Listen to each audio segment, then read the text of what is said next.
We dismiss history at our peril. Liberty Nation Radio with Mark Angelides. Hello and welcome to Liberty Nation Radio, heard coast to coast on the Radio American Network. I'm your host, Mark Angelides. On today's show, we are asking whether Trump is ready to rumble in Washington, D.C., what the Democrats plan to do about it, and what's happened to those pesky never-Trumpers. It's going to be quite the show. Please remember, Liberty Nation Radio is sponsored by LibertyNation.com, where you can access podcasts, breaking news, analysis, and a range of biting and brilliant shows to whet your appetite for freedom and your fondness for the great American Constitution. And you're on Liberty Nation Radio, heard coast to coast on the Radio American Network. I'm your host, Mark Angelides, and we're joined, very fortunately, by a long-time host of this here radio show and Liberty Nation senior political analyst, Mr. Tim Donner. Thanks for being here, Tim. Happy New Year to you. Happy New Year to you. Always a pleasure, Mark. So we're fast approaching Donald Trump's second inauguration, which should be quite the spectacle in Washington, D.C. But the question I'm really curious about is, do you think he's ready for the big show? What I mean is he more ready now than he was when he became president back in 2017? Well, it's not even close. In 2017, he came into Washington with virtually no allies. He was a stranger in a strange land. He was someone who had all of about one senator who outwardly supported him. It was Jeff Sessions, who then he appointed as Attorney General, and it didn't work out at all. But he was like an alien creature to the Washington swamp, and with no allies, he was forced to really rely on the advice and counsel of people he didn't even know, who were recommended to him, one or two steps removed. And so he really was in a position where he had to select people for his cabinet and heads of agencies that he did not know personally. And he had no idea that the swamp was ready to take him down from the first minute.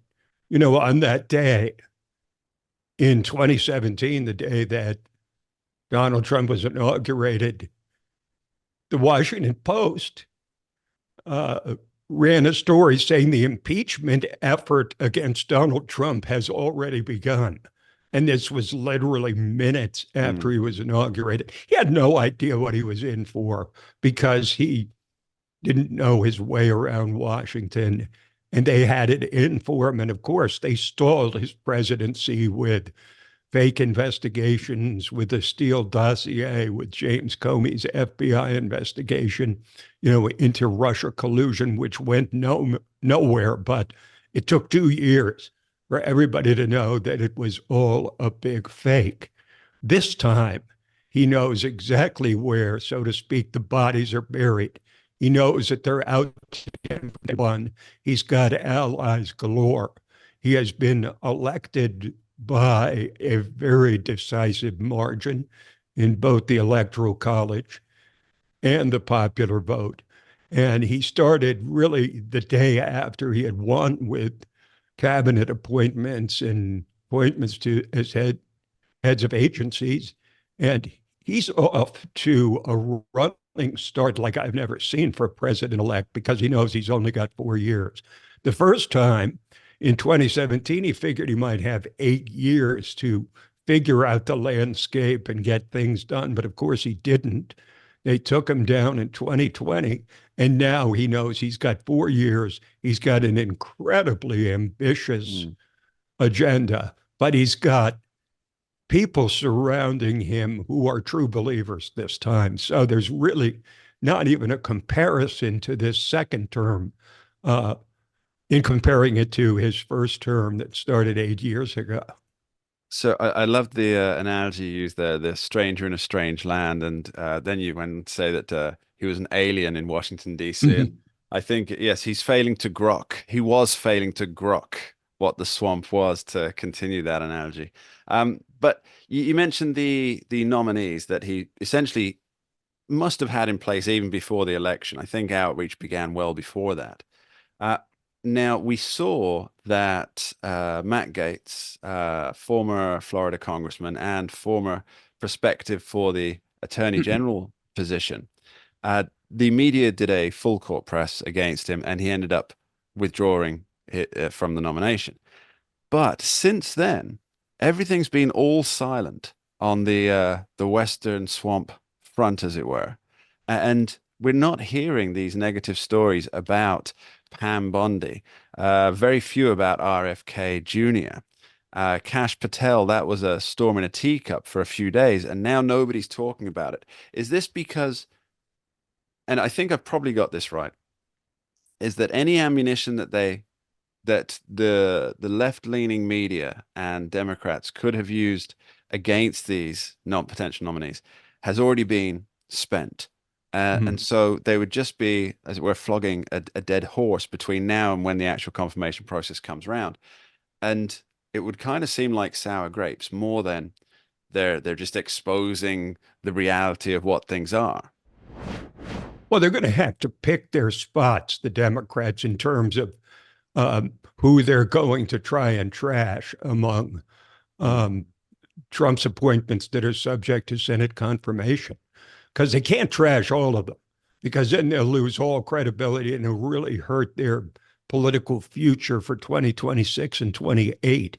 So they're going to have to pick their spots carefully. The problem for the left is that there's so many appointees by Trump that are so controversial for Democrats, such as Pete Hegseth at Defense. You mentioned Kash Patel as head of the FBI, and a host of others that, Pam Bondi's relatively uncontroversial because she's very qualified to become Attorney General.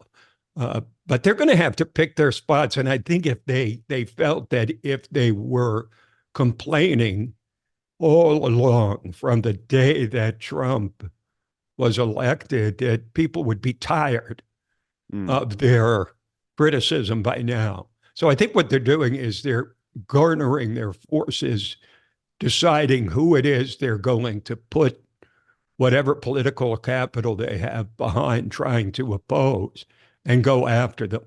And I think it may be Pete Hegseth at Defense. It could be Kash Patel. They can't oppose all of them because they have no credibility and they don't have the vote. Some would argue that ship has already sailed. Well, they've only got 47 votes in the Senate, right? And the Republicans have 53. So it's really a matter of which nominees they might be able to convince some Republicans to join them in opposition.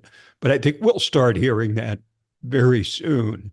And the Democrats will be throwing a lot of stink bombs, excuse me, at a lot of these nominees, but probably to very little effect. Yeah, I think with the Senate makeup at the moment and with it does seem that Donald Trump is wielding power absolute even before he is inaugurated. And it does seem that he's acting as if he's the president, but more importantly, he's being treated as if he's the president by foreign leaders. And we see these tech moguls bending the knee, kissing the ring. I mean, it was a huge story that came out this week that Meta, Facebook, Instagram, Mark Zuckerberg says he's going to quit censoring users of his platforms, just like Elon Musk did on X. And there's only one reason for that, because they know the Biden era has crashed and burned, and it's a second Trump era, and everybody wants to get on his good side, which is quite a contrast to 2017, where the likes of Zuckerberg were, plotting to take him down. Now they know with his mandate, they need to be on his side. And speaking of sides, the other side of that particular debate is having some problems of its own. We'll be back with Tim Donner after this short break. We dismiss history at our peril. Liberty Nation Radio with Mark Angelides.